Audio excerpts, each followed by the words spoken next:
આજે આપણા દેશના બીજા નંબરના ખૂબ અગત્યના સેક્ટર બેન્કિંગ એન્ડ ફાઇનાન્શિયલ સર્વિસીસની વાત કરીશું. આપણા દેશમાં બેન્કિંગ સેક્ટર ખૂબ જ જૂનું છે. બેન્કિંગ સેક્ટરમાં મુખ્યત્વે 3 પ્રકારની કંપનીઓ અસ્તિત્વમાં છે. એક પબ્લિક સેક્ટર બેંક છે, બીજી પ્રાઇવેટ સેક્ટર બેંક છે અને ત્રીજી કોઓપરેટિવ સેક્ટરની બેંકો છે. આજે આપણે બેન્કિંગ સેક્ટરમાં અગત્યની બેંકો પબ્લિક સેક્ટરની છે, જેમાં મુખ્યત્વે state bank of India, bank of Baroda, Canara bank, Punjab national bank, Indian bank, બીજી બેંકો છે. પબ્લિક સેક્ટર બેંકમાં જે ગ્રોથ છે તેના કરતાં પ્રાઇવેટ સેક્ટર બેંકોનો ગ્રોથ વધારે હોવાથી આપણે વધુ પડતું ઇન્વેસ્ટમેન્ટનો આઈડિયા પ્રાઇવેટ સેક્ટર બેંકો પર કરીએ છીએ. દાખલા તરીકે HDFC બેંક છે, ICICI બેંક છે, એક્સિસ બેંક છે, કોટક મહિન્દ્રા બેંક છે વગેરે. આ સિવાય આપણા દેશમાં ખૂબ જ અગત્યનું જે બેન્કિંગ સેક્ટરને પેરેલલ ચાલી રહ્યું છે તે ફાઇનાન્શિયલ સર્વિસીસ સેક્ટર છે. ફાઇનાન્શિયલ સર્વિસ સેક્ટરમાં ઘણી બધી કંપનીઓ personal loan, housing loan, business loan બધું આપી અને દેશની પ્રગતિમાં લાભ આપી રહી છે. આમાં મુખ્યત્વે શ્રીરામ ટ્રાન્સપોર્ટ ફાઇનાન્સ છે, એનાગ્રામ ફાઇનાન્સ છે, બીજી બધી કંપનીઓ છે કે જે આપણને ગ્રોથ આપી રહી છે. આ સિવાય છેલ્લા 2-3 વર્ષથી નવા સેક્ટર ઉભરી રહ્યા છે, જેમાં મુખ્યત્વે એસેટ મેનેજમેન્ટ કંપનીઓ જે મ્યુચ્યુઅલ ફંડને ચલાવે છે. તેમાં મુખ્યત્વે Nippon India asset management company છે, HDFC એસેટ મેનેજમેન્ટ કંપની છે, બિરલા એસેટ મેનેજમેન્ટ કંપની છે, UTI એસેટ મેનેજમેન્ટ કંપની છે. આ સિવાય જનરલ અને લાઈફ ઇન્સ્યોરન્સ કંપનીઓ પણ બજારમાં આવી છે.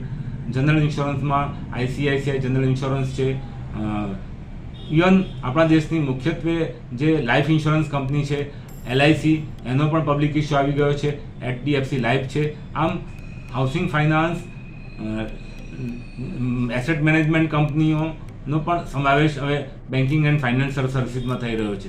આપણે હાઉસિંગ ફાઇનાન્સનું એક નવું સેક્ટર છેલ્લા વર્ષોથી જોઈ રહ્યા હતા, જેમાં મુખ્યત્વે HDFC છે અને LIC હાઉસિંગ ફાઇનાન્સ છે. તો આ બધી કંપનીઓ મળી અને આપણા દેશના ઉદ્યોગોને પર્સનલ લોન, બિઝનેસ લોન આપી અને એ ગ્રોથ મેળવી રહી છે. આજે મુખ્યત્વે જોવા જઈએ તો દરેક વ્યક્તિને નાણાંની જરૂર ઊભી છે. ધંધો કરવા માટે, પોતાના બિઝનેસને વધારવા માટે જે પણ કંઈ જરૂર હોય એ માટે વિવિધ પ્રકારની લોન અવેલેબલ છે. તો આ લોન બેન્કિંગ સેક્ટરમાંથી મળે છે, લોન આપતી કંપનીઓ તરફથી પણ મળે છે. ફોર એક્ઝામ્પલ વાત કરીએ તો બજાજ ફાઇનાન્સ અને બજાજ ફિનસર્વ, આ બંને કંપનીઓ પણ જુદા જુદા વેથી લોન પ્રોવાઈડ કરે છે અને સામાન્ય વ્યક્તિને પોતાના જીવન જરૂરિયાતની વસ્તુઓ, મોબાઈલ છે, ટીવી છે, મોબાઈલ સિવાયના ઇક્વિપમેન્ટમાં કાર્સ છે, સ્કૂટર છે, બાઇક છે, એ બધું મેળવી શકે છે.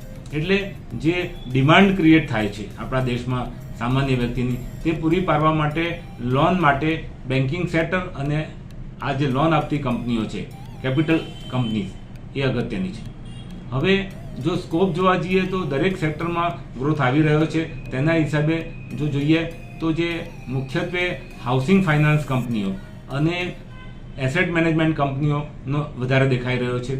અને મને પર્સનલી એવું લાગે છે કે આવનારા વર્ષોમાં બેન્કિંગ સેક્ટરમાં પબ્લિક સેક્ટરની બેન્કો કરતાં પ્રાઇવેટ સેક્ટરની બેન્કોનો ગ્રોથ વધારે આવશે. કારણ કે જે સર્વિસ જે જુદા જુદા પ્રકારના એવન્યુઝથી આપી શકે છે તે પબ્લિક સેક્ટરની બેન્કો નથી આપી શકતી. ધારો કે HDFC બેંક છે, તો HDFC બેંક પોતાના કસ્ટમરને જાત જાતની સેવાઓ આપે છે.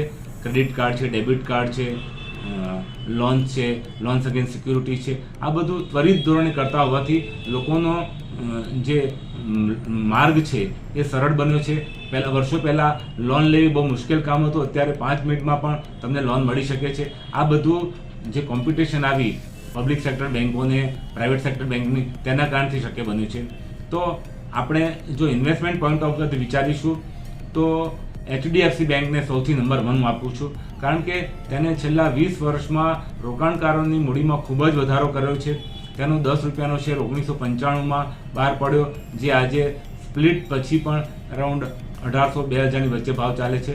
આનો અર્થ એમ થયો કે મૂડીનો વધારો ખૂબ જ થયો છે. ને તાજેતરમાં જ HDFC અને HDFC બેંકનું મર્જર થવાનું છે, જેના કારણથી એક વિશાળકાયની બેંક જનરેટ થશે અને એનો ફાયદો એના રોકાણકારોને મળશે. આ સિવાય એક્સિસ બેંક અને ICICI બેંક અને કોટક બેંક પણ મને ખૂબ જ સારા લાગે છે. જો હાઉસિંગ ફાઇનાન્સની વાત કરીએ તો HDFC મર્જ થયા પછી આપણા દેશની સૌથી number 1 company LIC housing finance બની જશે. LIC ઓફ ઇન્ડિયા દ્વારા પ્રમોટ કરાયેલી કંપનીનો દેખાવ થોડા વર્ષોથી બગડ્યો છે, પણ હવે સુધારા તરફ બનતા તેનો ભાવ જે 410ની આસપાસ ચાલે છે તે 520-550 સુધીનું લેવલ પણ આવી શકે છે. આ સિવાય તમે જોવા જાઓ તો એસેટ મેનેજમેન્ટ કંપનીઓ અને લાઈફ ઇન્સ્યોરન્સ કંપનીઓનો ગ્રોથ પણ ખૂબ જ સારો રહ્યો. SBI લાઈફ કે જે સ્ટેટ બેંક ઓફ ઇન્ડિયા દ્વારા પ્રમોટ થયેલ છે તેનો દેખાવ પણ છેલ્લા 2 ક્વાર્ટરથી સતત સુધરી રહ્યો છે. આમ લાઈફ ઇન્સ્યોરન્સ કંપનીઓમાં મને HDFC લાઈફ અને SBI લાઈફ બહુ જ ગમે છે. એસેટ મેનેજમેન્ટ કંપનીઓનો ગ્રોથ પણ ખૂબ જ સારો રહેશે, કારણ કે જો તમે જોયું હોય તો છેલ્લા 10 વર્ષમાં મ્યુચ્યુઅલ ફંડની સાઇઝ 3 થી 4 ગણી વધી ગઈ છે અને જે આવનારા વર્ષોમાં હજી પણ વધવાની છે. તે કિસ્સામાં એસેટ મેનેજમેન્ટ કંપનીઓ પાસે જે રેવન્યુ આવે છે એ રેવન્યુમાં ખૂબ જ વધારો થશે.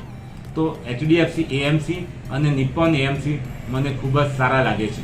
તો આમ દરેક વ્યક્તિએ પોતાના પોર્ટફોલિયોમાં બેન્કિંગ અને ફાઇનાન્શિયલ સર્વિસીસના સ્ટોક્સ ખરીદવા જોઈએ, જેના કારણથી ઇન્ડિયાની પ્રગતિ આવે છે. આર્થિક પ્રગતિ માટે ખૂબ જ અગત્યની વસ્તુઓ છે લોન, બરાબર છે ને? તો લોન માટે કરી અને આ બધી બેન્કો નાણાકીય સંસ્થાઓ જે લોન આપે છે તેના કારણથી આપણી પ્રગતિ જળવાઈ રહેશે અને આગળના વર્ષોમાં વધશે. બીજું કે લોનના દર સતત ઘટી રહ્યા છે, વ્યાજના દર સતત ઘટી રહ્યા છે, તેથી લોન લેવાની સંખ્યામાં પણ ખૂબ જ વધારો થઈ રહ્યો છે.